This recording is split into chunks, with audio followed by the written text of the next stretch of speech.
Plus News Updates.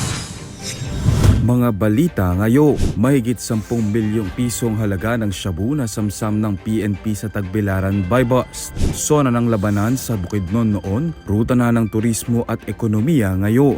3 mangingisda na sagip ng Coast Guard, Palawan. Ako po si Cesar Sorian para ihatid ang mga nangungunang balita sa buong kapuluan.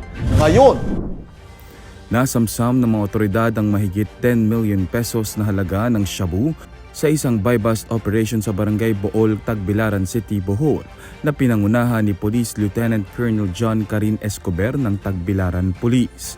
Kinilala ang suspect na si Mark Anthony Pilaire, 34 anyos at huli sa kanya ang 1,500 grams ng hinihinalang shabu na nagkakahalaga ng 10.2 million pesos. Na-recover din ang isang 9mm pistol na may 4 na bala. Ayon sa intelligence report, kayang magpuslit ni Pilaire ng 3 kilo ng shabu kada linggo sa silangang bahagi ng Bohol. Patuloy ang kampanya ng mga otoridad laban sa mga ilegal na droga sa ilalim ng Oplan Limpio, Tagbilaran. Isinailalim sa pagsusuri ang ebidensya habang inihahanda ang kasong paglabag sa RA 9165 o ang Comprehensive Dangerous Drugs Act, RA 10591 o Illegal Possession of Firearms at COMELEC Gun Ban.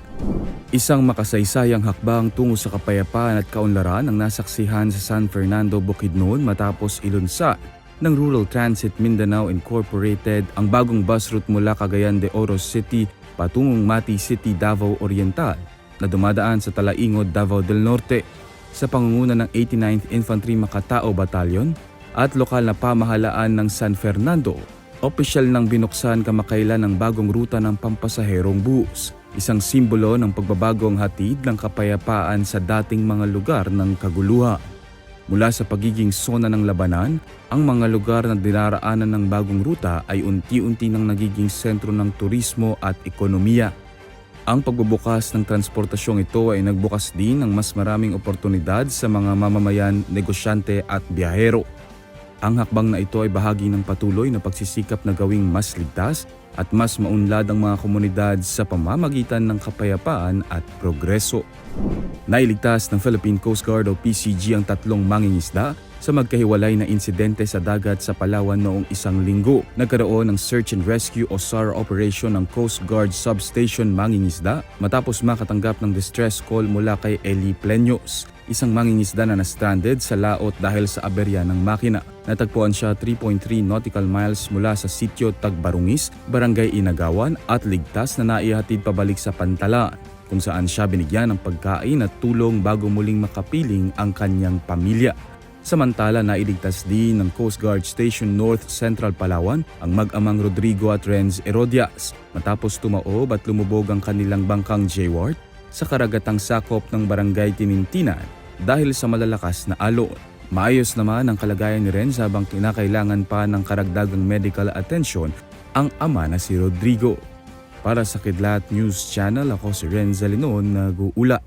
in thy name, In thy name. in thy name, In thy name. In thy name. In thy name. In thy name. In thy name. Showing po ito on March 5. Nationwide po yan. See you. God bless po. Sana supportahan. Lord, conquer my fear, faith, and trust in you. Now sustain me, persevere, and commit myself to this missionary life. Pinapabigay po.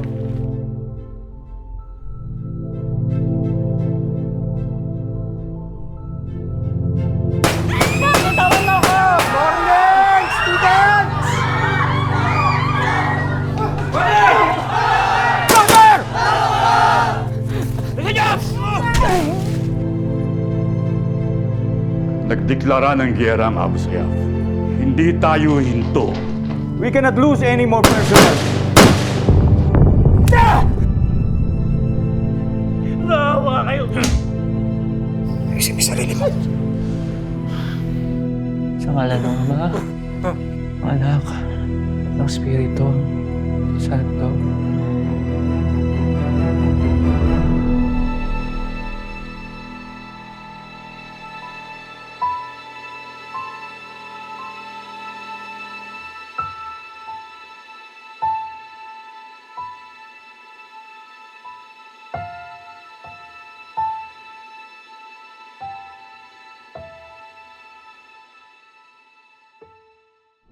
Ako po si Cesar Soriano, kasama nyo sa bawat pagputo ng balita.